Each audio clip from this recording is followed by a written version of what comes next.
Part 2. I was pondering these things when an incident, and a somewhat unexpected one, broke the thread of my musings. Mr. Mason, shivering as someone chanced to open the door, asked for more coal to be put on the fire, which had burnt out its flame, though its massive cinders still shone hot and red. The footman who brought the coal, in going out, stopped near Mr. Eshton's chair and said something to him in a low voice, of which I only heard the words "old woman," quite troublesome. "Tell her she shall be put in the stocks if she does not take herself off," replied the magistrate. "No, stop," interrupted Colonel Dent. "Don't send her away, Eshton. We might turn the thing to account. Better consult the ladies." And speaking aloud, he continued, "Ladies, you talked of going to Hay Common to visit the gypsy camp. Sam here says that one of the old Mother Bunches is in the servants' hall at this moment and insists on being brought in before the quality to tell them their fortunes. Would you like to see her?" Let's see. Mother Bunches is a 16th century London alewife, and her name was adopted in the titles of many 17th century jest books, just so you guys know. "Surely, Colonel," cried Lady Ingram, "you would not encourage such a low impostor. Dismiss her by all means at once." "But I cannot persuade her to go away, my lady," said the footman, "nor can any of the servants. Mrs. Fairfax is with her just now, entreating her to be gone, but she has taken a chair in the chimney corner and says nothing shall stir her from it till she gets leave to come in here." "What does she want?" asked Mrs. Eshton. "To tell the gentry their fortunes, she says, ma'am, and she swears she must and will do it." "What is she like?" inquired the Mrs. Eshton in a breath. "A shockingly ugly old creature, miss, almost as black as a crock." "Why, she's a real sorceress," cried Frederick Lynn. "Let us have her in, of course." "To be sure," rejoined his brother, "it would be 1,000 pities to throw away such a chance of fun." "My dear boys, what are you thinking about?" exclaimed Mrs. Lynn. "I cannot possibly countenance any such inconsistent proceeding," chimed in the Dowager Ingram. "Indeed, mamma, but you can and will," pronounced the haughty voice of Blanche, as she turned round on the piano stool, where till now she had sat silent, apparently examining sundry sheets of music. "I have a curiosity to hear my fortune told. Therefore, Sam, order the beldame forward." "My darling Blanche, recollect." "I do. I recollect all you can suggest, and I must have my will. Quick, Sam." "Yes, yes, yes," cried all the juveniles, both ladies and gentlemen. "Let her come. It will be an excellent sport." The footman still lingered. "She looks such a rough one," said he. "Go," ejaculated Miss Ingram, and the man went. Excitement instantly seized the whole party. A running fire of raillery and jest was proceeding when Sam returned. "She won't come now," said he. "She says it's not in her mission to appear before the vulgar herd. Them's her words. I must show her into a room by herself, and then those who wish to consult her must go to her one by one." "You see now, my queenly Blanche," began Lady Ingram. "She encroaches. Be advised, my angel girl, and—" "Show her into the library, of course," cut in the angel girl. "It is not my mission to listen to her before the vulgar herd either. I mean to have her all to myself. Is there a fire in the library?" "Yes, ma'am, but she looks such a tinkler." "Cease that chatter, blockhead, and do my bidding." You can tell, Blanche is such a gem and so nice to all of the servants, not just mean to Jane. Again Sam vanished, and mystery, animation, expectation rose to full flow once more. "She's ready now," said the footman as he reappeared. "She wishes to know who will be her first visitor." "I think I had better just look in upon her before any of the ladies go," said Colonel Dent. "Tell her, Sam, a gentleman is coming." Sam went and returned.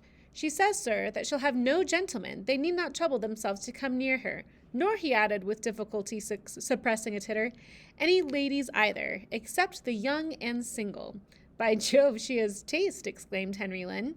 Miss Ingram rose solemnly. "I go first," she said, in a tone which might have befitted the leader of a forlorn hope mounting a breach in the van of his men.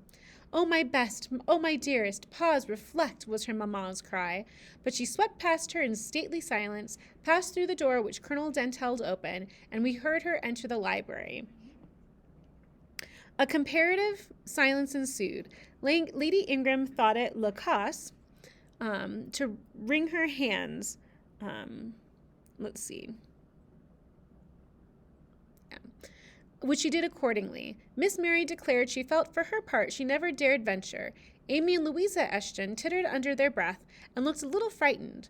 The minutes passed very slowly. 15 were counted before the library door again opened. Miss Ingram returned to us through the arch. Would she laugh? Would she take it as a joke?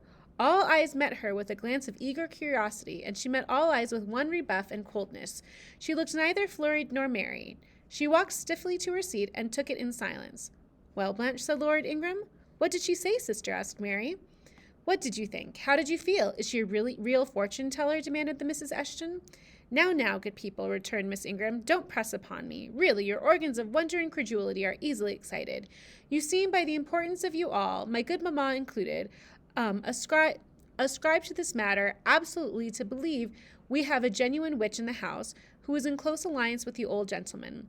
I've seen a gypsy vagabond, and she has practiced in hackneyed fashion the science of palmistry, and told me what such people usually tell.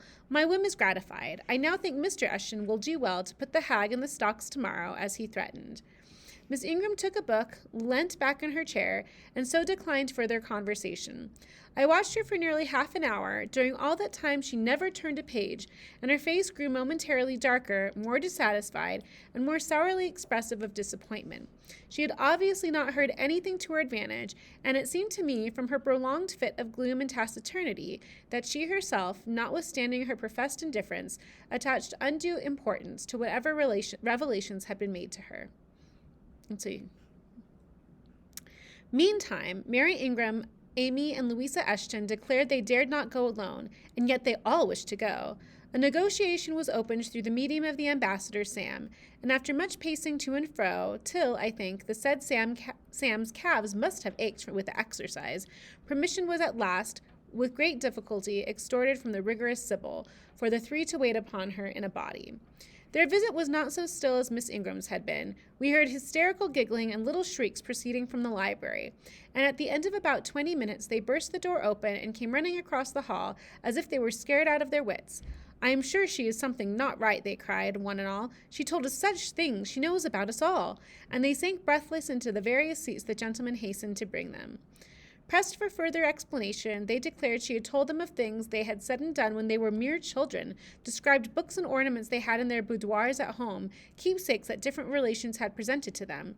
They affirmed that she had even divined their thoughts, and had whispered in the ear of each of them the name of the person she liked best in the world, and informed them what they most wished for.